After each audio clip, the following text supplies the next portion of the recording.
Jerome Powell, the Federal Reserve Chairman, will inform a Senate committee on Tuesday that the Omicron variant of the coronavirus could overthrow a wrench into U.S. economic recovery efforts. In today's video, we'll talk all about what Powell has to say about the economic threat in the U.S. due to a new COVID variant, which can lead to hyperinflationary depression. But before that, make sure you press that red subscribe button along with that tiny bell icon to get updated every time we post new videos. Let's get started. With fiscal markets already dealing off on fears over the Omicron coronavirus variant, it might have sounded like an odd moment for the chairman of the Federal Reserve to make his most hawkish comments on financial policy since the start of the pandemic. Jay Powell effectively jettisoned the Fed's former stance on uprising inflation and signaled his support for a quick reduction of the central bank's hefty bond purchasing program, giving policymakers freedom to increase interest rates more swiftly than anticipated.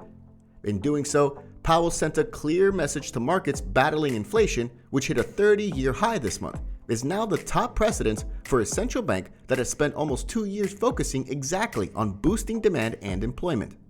Inflation has front-run their plans, said Kathy Bostianich, chief U.S. financial economist at Oxford Economics. This is something they weren't anticipating, and now they need to pivot and calibrate policy in order to achieve their goals. During 2 days of congressional testimonial this week, Powell fleetingly conceded the emergence of the Omicron variant, which he described as an implicit threat to economic growth that wasn't yet baked into the Fed's predictions. But he spent most of his time promising to tackle what he described as persistently high inflation. Wall Street vended off stocks and oil Friday after learning about the potentially more contagious and more immunity-resistant variant. But the market recaptured much of its lost ground Monday after investors took a breath and sensed a buying opportunity. Stocks were also sold off when Wall Street first heard about the Delta variant, but it soon bounced back and surged to new records as vaccine availability spread and health officials learned how to manage the pandemic. In his prepared testament, Powell noted that the economy took a body blow in the summer as the Delta variant spread across the globe. Many Americans were too alarmed to travel, shop, eat at restaurants, and return to the office.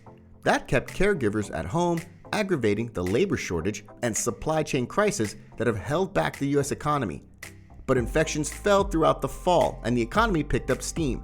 Powell forecasted the U.S. economy would grow a robust 5% this year, but as infections fell starting in September, the job market rebounded and the unemployment rate fell to 4.6, the lowest rate since May 2020.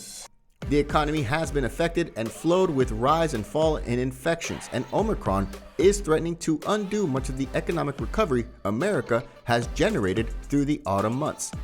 Meanwhile, the U.S. continues to put efforts in bringing down unemployment. On Friday, the Labor Department will release the jobs report for November. Last month, the economy added a more than anticipated jobs and revised the 2 previous reports upwards. After disappointing September and August figures, the unemployment rate last month fell to 4.6. So that's all for today's video. Let us know your views in the comments section below. And don't forget to like this video before leaving. Thanks for watching.